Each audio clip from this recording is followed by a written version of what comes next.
నమస్తే అండి.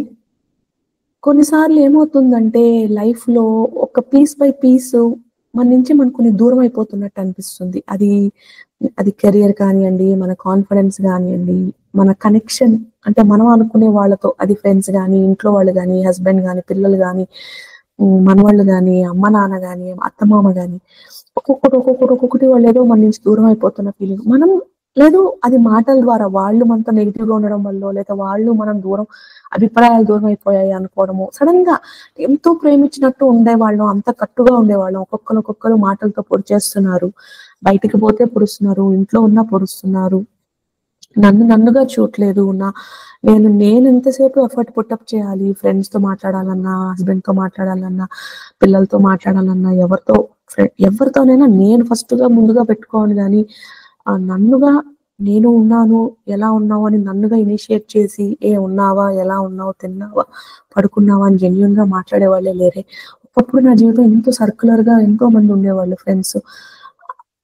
కానీ ఫ్రెండ్స్ అనుకుంటే ఈ మధ్య ఇంట్లో వాళ్ళు కూడా ఇట్లే మాట్లాడుతున్నారు. లేదు ఇంట్లో వాళ్ళు ఇట్లా మాట్లాడుతున్నారు, ఆఫీస్‌లోకి పోతే ఆఫీస్‌లో కూడా ఈ మధ్య అందరూ నన్ను ఎనిమీస్‌గా చూస్తున్నారు. లేదు సడెన్‌గా జాబ్ పోయేసింది. లేదు జాబ్ తీసేయాలి. నా వెనకాలే పన్నాగాలు పెడుతున్నారు. లేదు ఎంత ట్రై చేస్తున్నా కూడా ఒక రకమైన ఆహ్, ఇప్పుడు నేను ఒక లాస్ట్ లాగా అయిపోయాను. ఏం చేస్తున్నా నేను? ఏం తప్పు చేశాను? పోనీ ఏమన్నా ఎందుకు స్వామి నా మీద ఇంత పగ నీకు? నేనేం తప్పు చేశానని నీకు పూజ కూడా చేస్తున్నానే, ఎంతో భక్తిగా నా చేతనైనంత చేస్తున్నానే. ఎందుకు నీకు కనికారం లేదా? ఎందుకిలా నన్ను బాధ పెడుతున్నావు? అని కొన్నిసార్లు మనం దేవుడి మీద అలుగుతాం. కొన్నిసార్లు దేవుడి మీద నువ్వు కూడా నన్ను వదిలేసావా? అని మనం ఫస్ట్ ఏడ్చుకొని తర్వాత నేనేమైనా తప్పు చేశానా అని భయపడిపోతూ కానీ ఎవరు లేరు అనే ఒక లోన్లీనెస్‌తో నేనెవరిని కాదా అనే ఒక వర్త్ లేక మనకి దేనికోసమైతే మనం పరితపిస్తున్నామో అది మనకి దొరకకుండా అది ఎంతో దూరం ఉన్నట్టు అల్లంతే ఉంటుంది. కానీ అది అందనంత దూరంలో ఉంటుంది. ఎంత కష్టపడినా మన వాళ్ళ చుట్టుపక్కల అందరికీ ఉంటుంది. మన దగ్గరికి రాదు. అండ్ మనకి ఏం చేయాలో తెలీదు. ఇంకేం చేయాలండి? నేను పూజ చేయాలా అంటే చేస్తున్నానే. మంచిగా ఉండాలా అంటే నా చేతనైనంత నేను ఎవరిని తప్పు చేయలేదే. నేను అందరిని ప్రేమిస్తున్నా, అందరితో బాగున్నా. నాకే ఎందుకండి ఇలా అవుతుంది అని మనమే క్వెషన్ వేసుకుంటూ ఉంటాం. నేనేమైనా తప్పు చేశానా? ఏం చేయాలి? ఎంతని నేను పక్కన వాళ్ళ కోసం చేయాలి? నాకంటూ ఎవరు చేయరే. నేను ఇచ్చి అలసిపోవడమే గానీ నాకంటూ ఎవరు ఇవ్వరా? ఇలా మనలో మనమే చెప్పుకోలేము. ఎందుకంటే ఎవరికైనా చెప్తే అర్థం చేసుకోరు. ఇంక మనలో మనం పెట్టుకొని, కుక్కుకొని, ఏడ్చుకుంటూ అలా గాని మీరుంటే ఇదోండి ఈ మెసేజ్ మీకోసం. శాంతంగా వినండి. అమ్మ నాకు నేర్పించిన 4 ముక్కలు మీకు నేర్పిస్తున్నాను. కొన్నిసార్లు నేను ఛానెల్ చేస్తాను కాబట్టి నాకు ఎక్కడో చూస్తున్నట్టు ఉంటుంది. నా మొహము థింక్ చేస్తున్నట్టు ఉంటుంది. లేదు కొంచెం వీడియో లెంత్ అవుతది. సో, మీరు కొంచెం శాంతించి ఒక పేషెంట్‌గా వింటే అండ్ అప్లై చేసుకోండి నేను చెప్పేవన్నీ. చాలా హెల్ప్ అవుతుంది మీకు. హెల్ప్ అవ్వాలనే కదమ్మా చేస్తున్నా. సో, కొంచెం పేషెంట్‌గా మొత్తం వినండి. మీ ఇంట్లో వాళ్ళతో డిస్కస్ చేసుకోండి ఈ కాన్సెప్ట్స్. సో, ఒక్కొక్కటి అట్‌లీస్ట్ మీ ఫ్రెండ్స్‌తో. సో, ఒక స్ట్రక్చర్ అవుతుంది. లేదు నేను ఇక్కడే ఉన్నా. I'm ready to walk the path with you. Message చేయండి అమ్మా ఇలా. సో, ఎంతైతే అంత ఒంటరిగా ఎందుకు ప్రయాణించాలి? అది నా ఉద్దేశం. మా అందరికీ స్పిరిచ్యువల్ అవేకెనింగ్ జరిగినప్పుడు ఇలానే ఉంటుందండి. పురాణాల్లో గూడా చాలా మంది భక్తుల గురించి మాట్లాడినప్పుడు ఇలానే చెప్పారు. కానీ మనకి మధ్యలో మరి నేను సడెన్‌గా నన్ను వేరే ఫీల్డ్ నుంచి లాక్కొనొచ్చి ఇందులోకేసారు గాబట్టి తెలియట్లేదా? లేదా నిజంగానే అందరూ ఈ ఫాస్ట్ పేస్డ్ వరల్డ్‌లో భక్తి అనే దానికి ఒక రిఫరెన్స్ లేక నిజంగా స్పిరిచ్యువల్ అవేకెనింగ్ జరిగినప్పుడు జరిగే సంఘటనలు ఏం జరుగుతుందో కన్‌ఫ్యూజను, ఒక గురువు అంటే మనకు ఎవరు అని తెలియక వాళ్ళతో పోయి నాకు జరుగుతున్నప్పుడు నేను చాలా మందిని అడిగాను. వాళ్ళందరూ నాకు చెప్పలేకపోయారనమాట. సో, బహుశా నాకే చెప్పలేరు అంటే మరి మీకు చెప్పగలుగుతున్నారంటే ఓకే అండి. కానీ నాకిప్పటి వరకు నాకు జరుగుతున్న అనుభూతులు నాకు అమ్మ జెప్పి నేనింక నమ్మడం నేర్చుకున్నాను. వాళ్ళు జెప్పేవి ఆహా! నిజంగా నేను ఇంకెవరిని అడగను. అడిగినా గూడా వాళ్ళకి అర్థం కావట్లేదు నాకు జరిగే అనుభూతులు. So, better not to ask అని. సో, అలాంటి స్టేట్‌లో మీరు గూడా ఉంటే నేను ఒక మాట చెప్తానండి. You are not at all alone. నేను గూడా చాలా ఆల్‌మోస్ట్ ఒక 2 ఇయర్స్ అసలు ఒక ఇన్విజిబుల్ స్థితిలోకెళ్ళిపోయాను. అంటే 3000, 5000 మంది ఒక 700, 8,000, 800, 3,000 మంది అలాంటి ముందర నేను మోటివేషనల్ స్పీచ్లు ఇచ్చేదాన్ని అనమాట. అండ్ 10 ఇయర్స్ నేను అసలు ఇంట్లో లేను.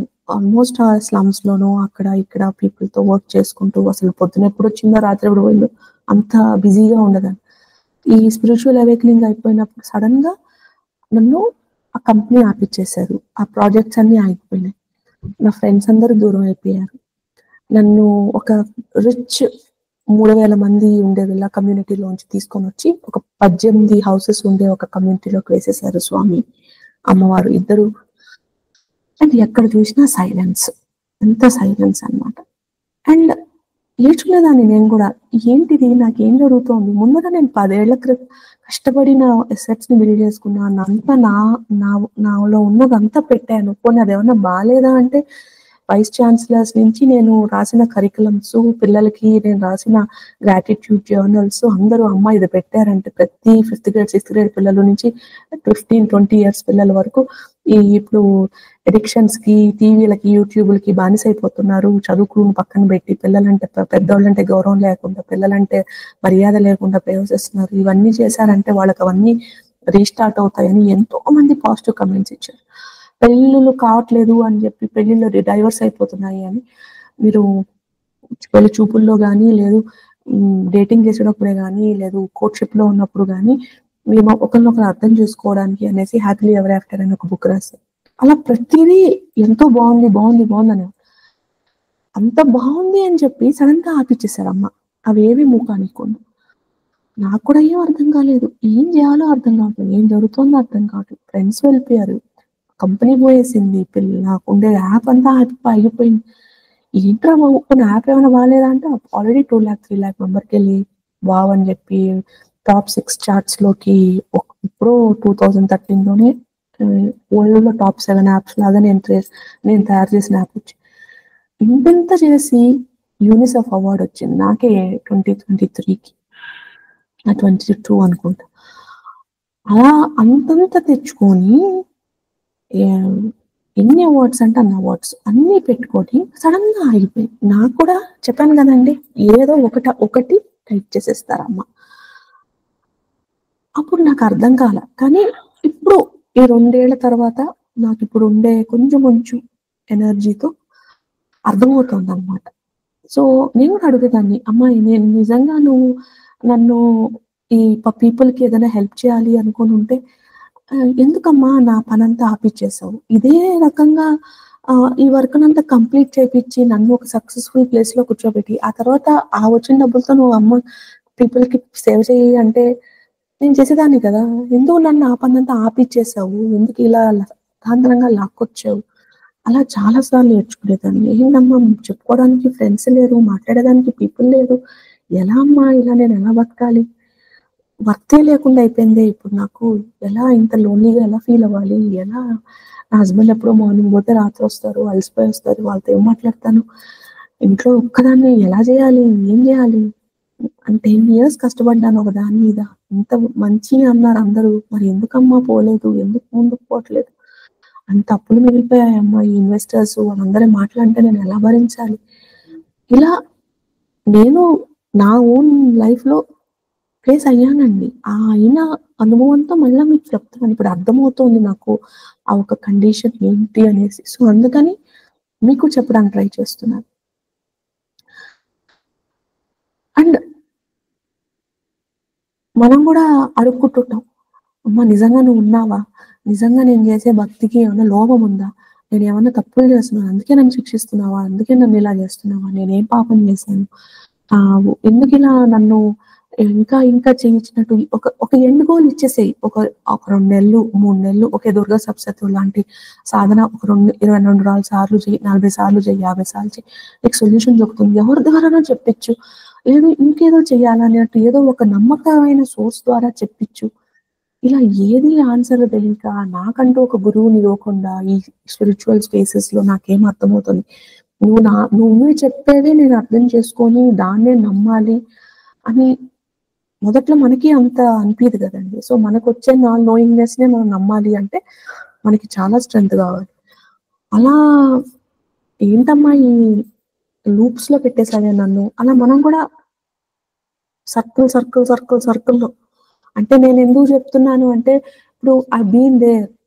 నేను ఉన్నాను, అదంతా చూసాను అని చెప్తే మీకు నేనొక్కదే కాదు అని ఫీలింగొస్తుంది.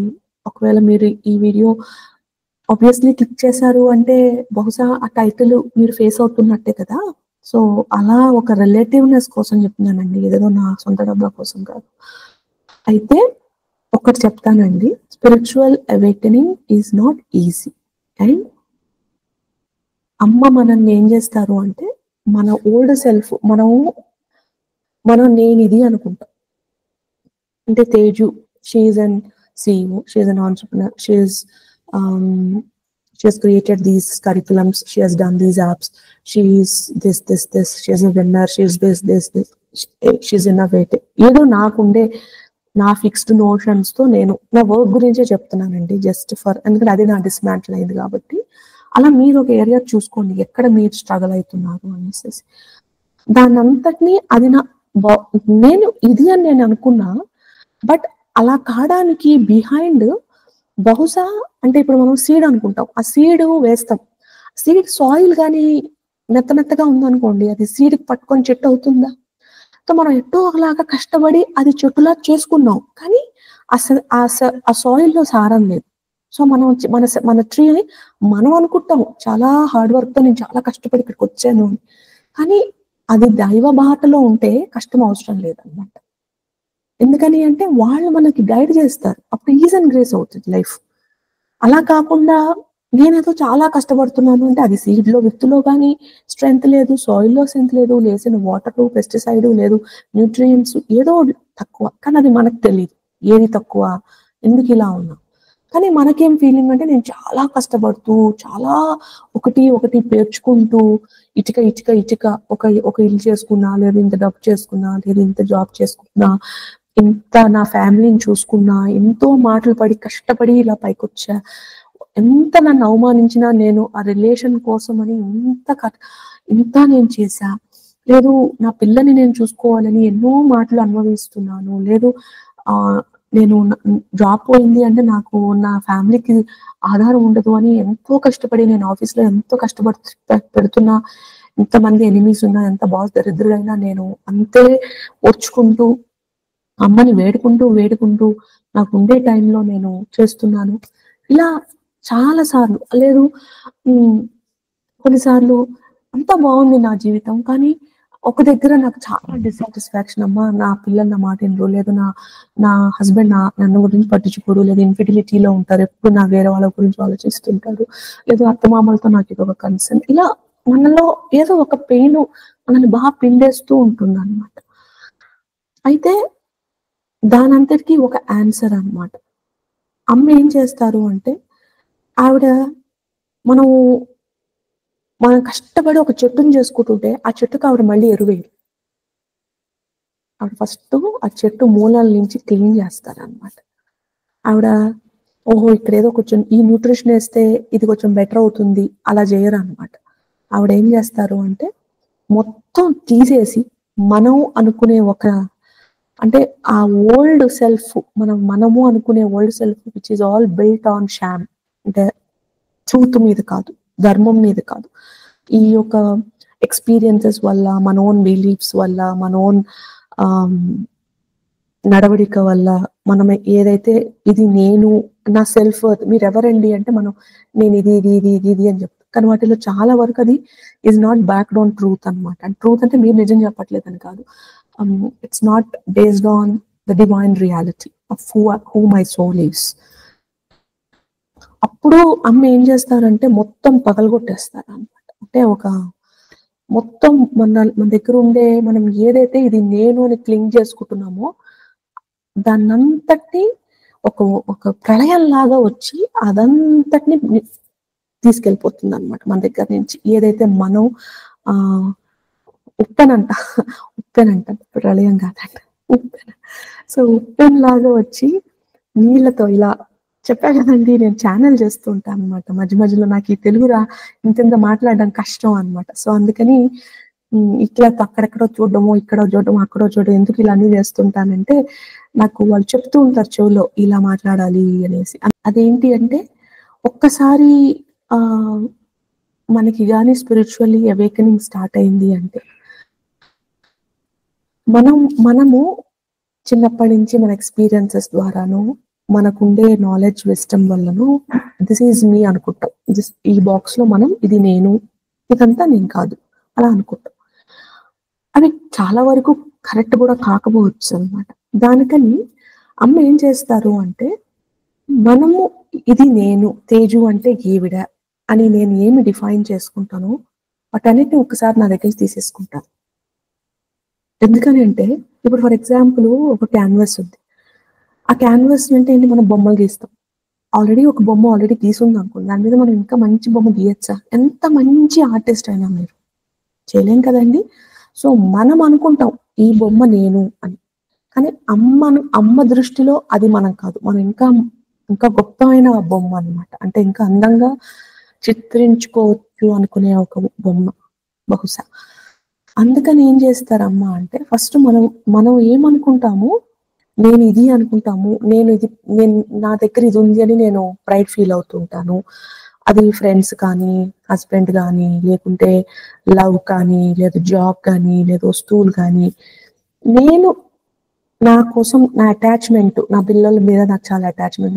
నాకు ఇది కావాలి. ఇదొస్తేనే నన్ను నేను ప్రూవ్ చేసుకున్నట్టు. అలా ఏదో ఒక పాయింట్ ఉంటుంది మన యాంకర్. దాన్ని చూసి మనం చాలా హ్యాపీగా ఫీల్ అవుతుంటాం అన్నమాట. అది మన దగ్గర నుంచి తీసేసుకుంటారు. అండ్ తీసుకునేటప్పుడు ఎలా అవుతుందంటే, ఒక రగ్గుని కింద లాగితే మనం ఎట్లా నించోడానికి కూడా అంటే మనం బ్యాలెన్స్‌గా ఉండకపోతే పడిపోతాం అన్నమాట. అలా కొన్నిసార్లు అని చెప్పి తీసేస్తారన్నమాట. ఎందుకని అంటే అలా తీసి మనల్ని మనం నించోబెట్టి, ఆ నుంచునే ప్రాసెస్‌లో మనం అసలు యాక్చువల్లీ ఎవరం అని చూపిస్తారన్నమాట. మనకే కాదండి ఎవరైనా గొప్పవాళ్ళు అంటే మనం పురాణాలు చదివాము అంటే ప్రతి ఒక్కరికి ఈ సంకేతాలు కనబడతాయి. సో, ఆ ప్రాసెస్‌లో మనం చాలా హర్ట్ అయిపోతాము. చాలా కోపమొచ్చేస్తది. ఎందుకమ్మా ఇలా చేస్తున్నావు? నేనేం తప్పు చేశాను? బాధపడతాము. వేరే వాళ్ళందరూ బాగున్నట్టు అనిపిస్తుంది. వాళ్ళందరూ నవ్వుతున్నట్టుంటారు. కానీ మనమే ఏందో మన జీవితం చితికిలో పడిపోయాము. ఏదో కూరుకుపోతున్నాము. ఏం కావాలి అనుకుంటున్నామో దానికి దొరకట్లేదు. ఎంత కష్టపడినా మనకి ఫలితం దక్కట్లేదు. ఎన్ని పూజలు చేస్తున్నా దానికి ఆన్సర్ లేదు. ఎప్పుడూ మనం ఒక లాస్ట్ లాగా, ఇన్విజిబుల్‌గా ఎవరో మనల్ని ట్రీట్ చేసేటప్పుడు కూడా అన్‌ఇంపార్టెంట్ పీపుల్ లాగా ట్రీట్ చేస్తూ ఉంటారు. ఆహ్, మన మాట ఎక్కువ అంటే మన మాట చెల్లదనమాట. నేను చెప్తున్నా వాళ్ళు వినరు. మన తప్పేమో అన్నట్టు మనకి వాళ్ళు మాట్లాడుతూ ఉంటారు. అప్పుడు మనకేమనిపిస్తుందంటే, "నువ్వు గూడా నన్ను వదిలేసావమ్మా! అందరూ వదిలేసారు. నువ్వు గూడా వదిలేసావా? నువ్వు నన్నేమి కనకరించలేదా? నువ్వు గూడా ఇది ఇంతేలే అన్నట్టు వదిలేసావా?" అలా మనం బాధపడతామన్నమాట. అంటే ట్రై చేస్తామండి. వాళ్ళు ఇది పూజ అన్నారు. ఇగో వీళ్ళు రెమెడీ అన్నారు. వాళ్ళు ఇదన్నారు, అదన్నారు. ఇగో ఈ వస్తువులు కొనుక్కొని యేసుకుంటే తగ్గుతుందన్నారు. ఆ హారం అన్నారు, ఈ పూజ అన్నారు, ఈ మంత్రిచ్చిన ఏదో తాయెత్తన్నారు. రకరకాలు మనం ఆ టైంలో మనకు కనపడిన అంటే ఆ నిల్చునేయడానికి ఏదైతే హెల్ప్ అవుతుందో వాటన్నిటిని మనం ట్రై చేస్తాం. కానీ ఏది వర్క్ కాదనమాట. ఇంక వర్క్ అన్నప్పుడు మనం చాలా బాధపడిపోతూ, భయపడుతూ లోపల ఏం జరుగుతుందో అర్థం కాదు. ఎవరికైనా చెప్తే అర్థం కాదు. మనలో మనం బాధపడుతుంటే మనకేం డిప్రెషన్ అనుకుంటారు. అరే బాబు! కాదురా నాయనా నాకు అంటే సడెన్‌గా మనకి మనమేవో అంటే ఆశలు తగ్గిపోయినట్టు, ఒక వైరాగ్యం వచ్చినట్టు, ఒకరి మీద ఇంట్రెస్ట్ లేదు. వాళ్ళందరేమో బయట వాళ్ళు నీకు అంటే హ్మ్. ఒక షిఫ్ట్‌ని చూసి కొన్నిసార్లు ఇప్పుడు మనం ఎక్కువ పూజలు చేయడం స్టార్ట్ చేస్తాం. అట్లా ఉందంటే, కొన్నిసార్లు మనల్ని చూసి వాళ్ళు ఎక్కిరిస్తూ ఉంటారు గూడా పక్కనోళ్ళు అలా. సో, నేనంటున్నాను మీరొక్కరే కాదు. బయటకి చెప్పరు. ఒక్కొక్కళ్ళకి మనకి ఏదైతే అటాచ్‌మెంట్ ఉంటుందో, మనము ఫర్ ఎగ్జాంపులు మనం చెప్పాను గదా! మొన్న ఒక ఎగ్జాంపుల్ యూజ్ చేశాను. ఆహ్, మనం మనం అబాన్ మనల్ని ఎవరో హ్యూమిలియేట్ చేశారు. అండ్ ఆహ్, దాని నుంచి మనకి సక్సెస్ లేదు. సో, మనం మిగతా అన్నీ చాలా ట్రై చేసుంటాం అన్నమాట. ఆ స్పేసెస్ ఎక్కడైతే ఎనకెనకాల ఉంటామో ఆ స్పేసెస్‌లో ఆ వీడియో చూడకపోతే చూడండి కొంచెం. ఎందుకంటే అది 7 ఆరాస్ లోంచి ఎలా వస్తుంది అని ఎక్స్‌ప్లెయిన్ చేశాను.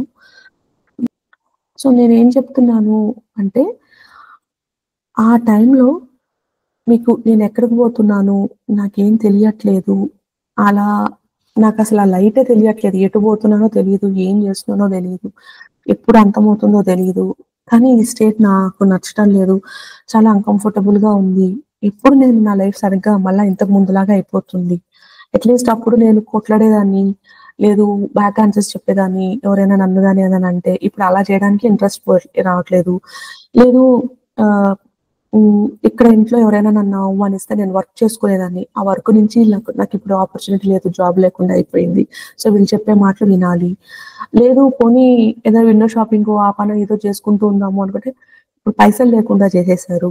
సో, అలా అన్నమాట. మనం ఒకటి ఏ దాని మీద వర్క్ చేసుకోవాలి అనుకుంటామో, దాన్ని మనం విడిచిపెట్టేసి ఇంకోటేదో చేయాలని ట్రై చేస్తుంటే అమ్మేం చేశారంటే దాన్ని తీసేస్తారు. సో, ఇప్పుడు మనం ఇంకేంటి ఎక్కడ దాక్కోవడానికి ప్లేస్ లేదు. చచ్చినట్టు మన మన రియాలిటీని మనం కన్ఫ్రంట్ చేసుకోవాల్సిందే. ఆ స్పేసెస్‌లో. సో దట్ అదేంటంటే అదొక పనిష్మెంట్ కాదండి. అది అమ్మ మనల్ని రీబిల్డ్ చేస్తున్నారనమాట. పీస్ బై పీసు ముక్కము ఎక్కడెక్కడ మనం మనకు తెలియకుండా మనం ఎక్కడ చిరిగిపోయి ఉంటాం. ఎక్కడెక్కడ మనం లెసన్స్ నేర్చుకోవాలి అనుకుంటున్నాం. 4 లెసన్స్ నేర్చుకున్నాం. కానీ ఇంకాస్త నడిచామంటే రోడొచ్చేస్తుంది. అంటే మనం జంగల్‌లో తప్పిపోయినట్టు. ఆ 4 అడుగులు వేయనప్పుడు మళ్ళీ ఇంకా మనం ఇప్పుడు ఈ 4 అడుగులు జంగల్ నుంచి మెయిన్ రోడ్ దాకా రాడానికి ఫర్ ఎగ్జాంపుల్ మనం తప్పిపోయాం అనుకోండి. ఆ జంగల్ నుంచి మెయిన్ రోడ్‌కి రావాలి అంటే ఒక 15, 20 అడుగులేయాలనుకోండి. 18, 16 అడుగులేసాం. అది చాలా టైం పట్టింది. ఇంకీ 4 అడుగులు ఫాస్ట్‌గా వేయించాలమ్మ. అలా 4 అడుగులు ఫాస్ట్‌గా ఏయించాలి అంటే ఏం జేయాలి? కొంచెం మనల్ని పుష్ చేయాలి. దానికోసం అని ఏం జేస్తది మెల్లగా ఎక్కడ పాత తప్పకుండా మిమ్మల్ని ఎంత రా అయితే, ఎంత మిమ్మల్ని అంటే ఇప్పుడు మట్టిలో మాణిక్యం అంటామనమాట. ఆ మాణిక్యం అనేది మన మట్టితో కుదిరిపోయింటది. ఆ మట్టేంటి మన మల. ఆ మలలన్నిటిని క్లీన్ చేస్తే మనలో ఉన్న మాణిక్యం అనేది బ్రైట్‌గా షైన్ అవుతుంది కదండీ! సో, ఆ మాణిక్యం ఎలా ఉంటుంది ఫస్టు చాలా రా‌గా ఉంటుంది. దాన్ని మనం పదును పెట్టాలి. అప్పుడే అది డైమండ్ లాగా డైమండ్ అది మాణిక్యం అంటే diamond of course. But shine అయితుంది కదా! చాలా బ్రైట్‌గా. హ్మ్. అలా అమ్మ మనల్ని షైన్ చేపించడం అన్నమాట. ఈ ప్రాసెస్‌లో మొత్తం ఆగిపోయి, షట్ డౌన్ అయిపోయి మన సిస్టమ్స్ ఇంత చేస్తున్నా ముందుకు పోవట్లేదు అంటే.